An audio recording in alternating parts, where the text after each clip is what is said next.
আজকে সকালে বাসায় নুডলস রান্না করা হয়েছে, সাথে এরকম বড় বড় চিংড়ি মাছও ছিল। নুডলস আমার যদিও তেমন একটা পছন্দ না, বাট নুডলস এর ভেতরে যদি মাংস বা চিংড়ি মাছ দেয় তাহলে কিন্তু খেতে খুবই মজার লাগে। আর এই যে দেখতে পাচ্ছেন আমার হাতে চিংড়ি মাছ, এটা কিন্তু আমাদের পুকুরের চিংড়ি মাছ ছিল। পুকুর থেকে এই চিংড়ি মাছগুলো ভেসে উঠেছে। দুইটা চিংড়ি মাছ এরকম ভাবে ভেসে উঠে গিয়েছে। এখন যেহেতু বৃষ্টির দিন, পুকুরের পানি একদম কাদা হয়ে থাকে, তাই হয়তো চিংড়ি মাছগুলো ভেসে উঠেছে। আর চিংড়ি মাছটা কিন্তু একদম তাজাই ছিল। এই তো আপু এখানে চিংড়ি মাছগুলো কেটে নিচ্ছিল। দুইটা চিংড়ি মাছ ভেসে উঠেছে পুকুর থেকে। দুইটা চিংড়ি মাছ তো আর রান্না করা সম্ভব না, তাই ফ্রিজে কিছু চিংড়ি মাছ ছিল, বড় চিংড়ি মাছ, সেগুলোও বের করে নিল। একসাথে সবগুলো চিংড়ি মাছ রান্না করবে। এই তো আপু এখানে খুব সুন্দরভাবে চিংড়ি মাছগুলো কেটে নিচ্ছিল, রান্নাও বসিয়ে দিয়েছে। এই তো এখানে আপু খুব সুন্দরভাবে মাছগুলোকে ভেজে নিচ্ছিল। আজকে দুপুরের জন্য এই চিংড়ি মাছই রান্না করবে। দেন দুপুরের দিকে লেবুর শরবত করেছিল সবার জন্য। আমি সবাইকে ভাগ করে দিচ্ছিলাম লেবুর শরবত। আর এই যে দুপুরে খেতে বসে পড়লাম। আজকে দুপুরে রান্না করা হয়েছিল চিংড়ি মাছ, সাথে ছিল শাক ভাজি আর মোচড়া ভাজি। কলার যে ফুল থাকে সেটাকে আমরা মোচড়া বলে থাকি। দেন বিকালের দিকে পিঠা বানাবে বাসায়, তাই আমি এখানে নারিকেলটা খুব সুন্দরভাবে ছিলে নিচ্ছিলাম। আর এই যে নারিকেলের ভেতরে কিন্তু এরকম ফোসকা হয়েছে। নারিকেলের এই ফোসকাগুলো খেতে কিন্তু খুবই মজার লাগে। আমরা সবাই ভাগ করে নারিকেলের এই ফোসকাটা খেয়েছিলাম। আর এই তো এখানে পিঠা বানানো হচ্ছে। প্রথমে এখানে ছোট একটা রুটির মতো বেলে নিয়েছি। দেন এখানে কিছু কুড়িয়ে রাখা নারিকেল দিয়ে দিলাম, সাথে দিয়ে দিয়েছি চিনি। এবার রুটির আঠাটাকে দুই পাশ দিয়ে বন্ধ করে দিব।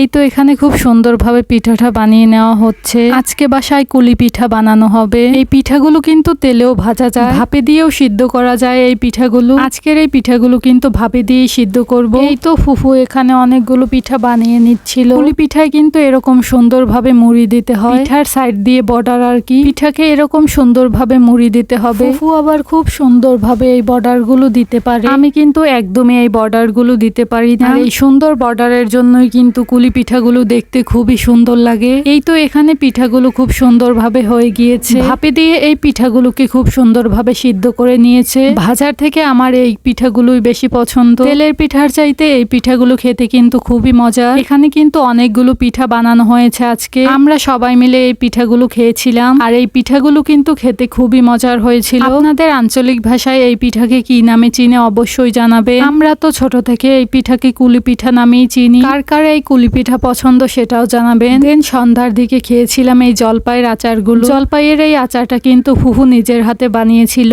ফুফু আসার সময় আমাদের জন্য নিয়ে এসেছে। এই তো এখানে বসে বসে জলপাইয়ের আচারটা খেয়ে নিচ্ছিলাম। আর এই জলপাইয়ের আচারটা খেতে কিন্তু খুবই মজার হয়েছিল। অর্ধেক যদিও আগে খেয়ে ফেলেছি। আজকের মতো এই পর্যন্তই। Thank you so much for watching.